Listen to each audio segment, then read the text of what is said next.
Have you ever found yourself in a situation where love seemed to have morphed into something unsettling, a mixture of jealousy, control, and fear? Love is supposed to feel safe, nurturing, and liberating, yet it seems that sometimes in relationships there is a shift. A shift where possessiveness takes over, trust erodes, and the very essence of what love meant to you becomes distorted. You may find yourself questioning, where does love end and fear begin? Is what I'm experiencing true love, or am I caught in a web of emotional dependency? Today, we're diving into this intricate emotional labyrinth. Join me as we unravel the subtle signs that can help you distinguish between genuine love and fear disguised as love. Remember, understanding these signs is crucial, not just for the sake of recognizing them, but also for taking proactive steps towards building healthier, more fulfilling relationships. In the vast landscape of human emotions, jealousy holds a unique place. It's a sentiment that arises when we perceive a potential threat to the integrity of our relationships.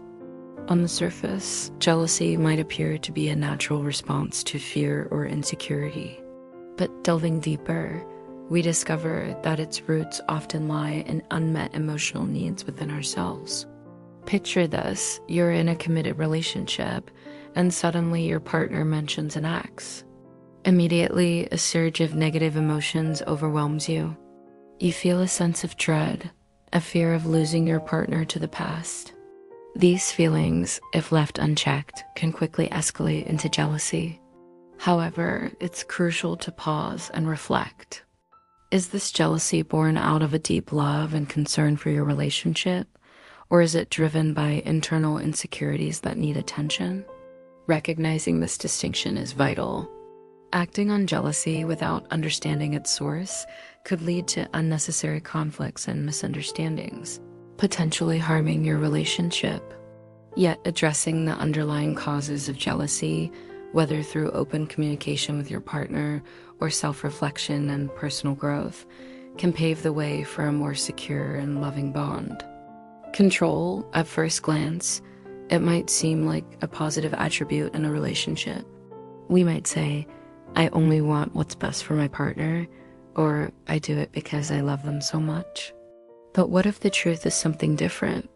What if this desire for control isn't about love, but about fear? Fear of losing, fear of not being enough, fear of being replaced. These fears can manifest as a need to dictate every aspect of the relationship. Suddenly, love becomes a bargaining chip. You start making your partner's world revolve around your needs, not theirs. This isn't love, this is possession. Healthy love should encourage freedom, not restrict it. Imagine a scenario where you and your partner are planning for the evening. You suggest a cozy night in, but your partner wants to go out with friends. Instead of respecting their need for social interaction, you start laying down conditions. If you go out, then I won't be around when you come back. Or I expect you to call me every hour to let me know where you are. Your partner, feeling suffocated by these demands, eventually agrees to stay in. But is this really love in action? No, this is control wearing the mask of love. True love respects boundaries, understands the need for personal space, and doesn't demand constant obedience. If you find yourself constantly needing to impose rules and restrictions on your partner, ask yourself, is this love or is it fear? The human need for connection is fundamental. It's ingrained in our nature since our earliest days when we relied on our parents for survival. As we grow, these early bonding experiences shape our emotional blueprint, making us crave intimacy and belonging in our adult relationships. But what happens when this natural drive for connection tips over into dependency? How do we know where love begins and attachment becomes problematic? Consider this. You re-in a long-term relationship and your partner mentions a work trip that will take them away for a week. Instead of feeling excited for them and offering words of encouragement, you find yourself panicking. You start bombarding them with questions. What if something goes wrong? What if there are delays? What if you meet someone else? Your partner, taken aback by this sudden intensity, tries to reassure you, but you remain unconvinced. Your fear of being apart stems not from a place of love, but from an intense need to keep your partner by your side at all times. This overwhelming attachment can be problematic.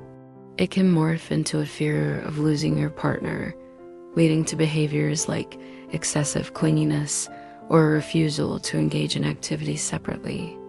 If you find yourself in this situation, it is essential to understand that this intense attachment might be more about your own emotional wiring or past experiences rather than your partner's actions. Addressing these underlying issues can lead to a more balanced and fulfilling relationship. Navigating the realms of love and fear can be a complex journey. Understanding the subtle nuances between these emotions is crucial for fostering healthy connections with others. Now let us delve deeper into some scenarios that can help you further distinguish between genuine love and fear masquerading as love. Imagine you're in a committed relationship and your partner suggests spending time with a friend of the opposite gender. You immediately feel a surge of discomfort and possessiveness. You try to convince your partner that this gathering is unnecessary and that they should spend time with you instead. Is this behavior rooted in love, or is it a manifestation of fear and control? When you find yourself resorting to keeping tabs on your partner, dictating who they can and can't be friends with, or questioning them excessively about their interactions with others, it's essential to pause and reflect. Are these actions driven by a genuine concern for the well-being of your relationship, or are they fueled by insecurities and a need for control?